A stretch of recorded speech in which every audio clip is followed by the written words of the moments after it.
Hi all, അസ്സലാമു അലൈക്കും. Welcome back to Silna's kitchen. ഇന്നത്തെ റെസിപ്പി സ്നാക്സായും ബ്രേക്ക്ഫാസ്റ്റായും കഴിക്കാൻ പറ്റുന്ന ഒരു അടിപൊളി പലഹാരമാണ്. ബാക്കി വന്ന ദോശമാവിൽ ഭയങ്കര ഒരു വെറൈറ്റി ആയിട്ട് നല്ല ടേസ്റ്റി ആയിട്ട് കഴിക്കാൻ പറ്റിയ ഒരു അടിപൊളി ഐറ്റമാണിത്.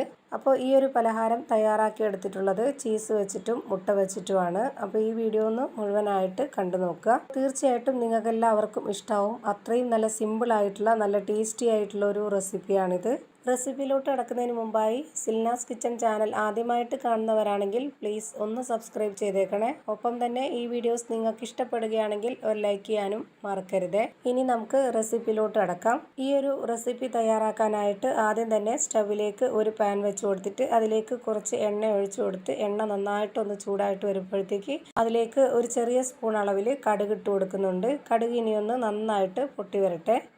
കടുകൊന്ന് നല്ല പോലെ പൊട്ടി വന്നതിന് ശേഷം ഇനി ഇതിലേക്ക് ഒരു വലിയ സബോള ചെറുതായിട്ട് കട്ട് ചെയ്തത് ഇതിലേക്ക് ഇട്ട് കൊടുക്കാം. ഇനി ഇത് നന്നായിട്ടൊന്ന് കുഴഞ്ഞു കിട്ടാൻ വേണ്ടി ഇതൊന്ന് അടച്ചു വെച്ച് വേവിച്ചെടുക്കുന്നുണ്ട്. ഇപ്പോൾ ഇത് വെന്ത് കിട്ടാനായിട്ടുള്ള സമയമായിട്ടുണ്ട്. ഇനി നമുക്കിതൊന്ന് തുറന്നു നോക്കാം. ഇനി നമുക്കിതിലേക്ക് 2 വലിയ ഉരുളക്കിഴങ്ങ് ഇതുപോലെ ചെറുതായിട്ട് കട്ട് ചെയ്തിട്ടുള്ളത് ഇതിലേക്ക് ഇട്ട് കൊടുക്കാം.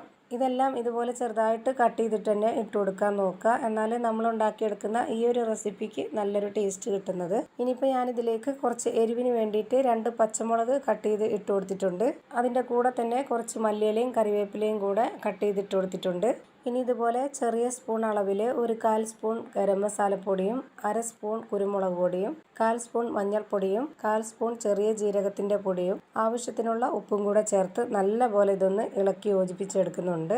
ഈ ഒരു കൂട്ട് നന്നായിട്ട് വെന്ത് ഉടഞ്ഞു വരണം. അപ്പോൾ അതിനായിട്ട് ഞാനിതിലേക്ക് കുറച്ച് വെള്ളം ഒഴിച്ചു കൊടുക്കുന്നുണ്ട്. ഒരുപാടൊന്നും വേണ്ട, വളരെ കുറച്ച് മാത്രം വെള്ളം ഒഴിച്ചു കൊടുത്തിട്ട് ഇതൊന്ന് അടച്ചു വെച്ച് വേവിച്ചെടുക്കാം. ഇപ്പോൾ ഇത് വെന്ത് വരാനുള്ള സമയമായിട്ടുണ്ട്. ഇനി നമുക്കിതൊന്ന് തുറന്ന് നോക്കാം. ഇപ്പോൾ ഇതാ കിഴങ്ങ് വെള്ളമൊക്കെ വറ്റി നന്നായിട്ട് വെന്ത് വന്നിട്ടുണ്ട്. ഇനി നമുക്കിത് നന്നായിട്ടൊന്ന് ഈ ഒരു സ്പാച്ച് വെച്ചിട്ട് ഉടച്ചെടുക്കാം. ഇപ്പോൾ ഞാനിതെല്ലാം നല്ല പോലെ ഈ ഒരു സ്പാച്ച് വെച്ചിട്ട് ഉടച്ചെടുത്തിട്ടുണ്ട്. ഇതാണ് നമ്മുടെ ഈ ഒരു കൂട്ടിൻ്റെ കറക്റ്റ് പരുവം. ഇനിയിപ്പോൾ ഇതിലേക്ക് വേണ്ടി ഞാനിവിടെ 2 കോഴിമുട്ട പുഴുങ്ങിയത് എടുത്തിട്ടുണ്ട്. ഇതൊന്ന് 4 ആയിട്ട് കട്ട് ചെയ്തിട്ടെടുക്കാം. ഇത് നമുക്ക് ഒരുപാട് വലിപ്പത്തിൽ കട്ട് ചെയ്തിട്ട് എടുത്തു കഴിഞ്ഞാൽ നമുക്കതിൽ വെച്ച് കൊടുക്കുമ്പോൾ ആ ഒരു ഷേപ്പ് കിട്ടില്ല. അപ്പോൾ കുറച്ച് നല്ല ഷേപ്പായിട്ട് കിട്ടാൻ വേണ്ടിയിട്ടാണ് ഇതുപോലെ 4 ആയിട്ട് കട്ട് ചെയ്തിട്ടെടുക്കുന്നത്. ഞാനിപ്പോൾ ഇതാ 2 കോഴിമുട്ടയും ഇതുപോലെ 4 ആയിട്ട് കട്ട് ചെയ്തിട്ടെടുത്തിട്ടുണ്ട്. ഇനി അടുത്തതായി ഞാനിപ്പോൾ ഇതിലേക്ക് എടുത്തിട്ടുള്ളത് ബാക്കി വന്നിട്ടുള്ള ദോശമാവാണ്. ഇനിയിപ്പോൾ അപ്പത്തിൻ്റെ മാവായിരുന്നാലും കുഴപ്പമൊന്നുമില്ല. ഇഡലിയുടെ മാവ് ബാക്കി വന്നാൽ എടുക്കാതിരിക്കുന്നതാണ് നല്ലത്. അതിന് കുറച്ച് തരിയൊക്കെ ഉള്ളതുകൊണ്ട് ഈ ഒരു പലഹാരം ഉണ്ടാക്കുന്നതിന് എടുക്കാതിരിക്കുന്നതായിരിക്കും നല്ലത്.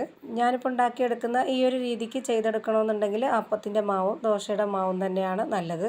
ഞാനിപ്പോൾ ഇതാ ഒട്ടും തന്നെ എണ്ണയൊന്നും സ്പ്രെഡ് ചെയ്ത് കൊടുക്കാതെ ഇതുപോലെ അപ്പം ചുട്ടെടുക്കുന്ന ആ ഒരു പാനിൽ ഞാനിതുപോലെ കുറച്ച് മാവ് ഒഴിച്ചു കൊടുത്തിട്ടുണ്ട്. എന്നിട്ട് ഇതിലേക്ക് നേരത്തെ റെഡിയാക്കി വെച്ചിട്ടുള്ള ആ ഒരു കിഴങ്ങിൻ്റെ കൂട്ട് ഇതുപോലെ കുറച്ച് വെച്ച് കൊടുത്തതിന് ശേഷം അതിലേക്ക് ഒരു പീസ് മുട്ട വെച്ച് കൊടുത്തിട്ട് സ്പാച്ച് വെച്ചിട്ടൊന്ന് അമർത്തി കൊടുക്കുക.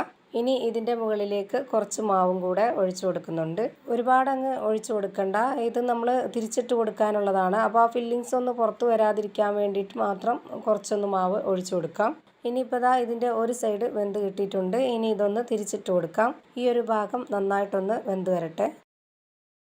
ഇപ്പോൾ ഇതാ 2 സൈഡും വെന്ത് കിട്ടിയിട്ടുണ്ട്. ഇതിൻ്റെ ഈ ഒരു ഭാഗം എങ്ങനെയാണ് ഇരിക്കുന്നതെന്ന് ഞാനിപ്പോൾ കാണിച്ചു തരാം. ഇത് കണ്ടില്ലേ, ഇതിപ്പോൾ കാണാനൊക്കെ നല്ല ഭംഗിയും കഴിക്കാനും നല്ല ടേസ്റ്റി ആയിട്ടുള്ള ഒരു അടിപൊളി പലഹാരമാണ് റെഡിയായി കിട്ടിയിട്ടുള്ളത്. ഇനി നമുക്ക് ചീസ് വെച്ചിട്ട് എങ്ങനെയാണ് തയ്യാറാക്കി എടുക്കുന്നതെന്ന് നോക്കാം.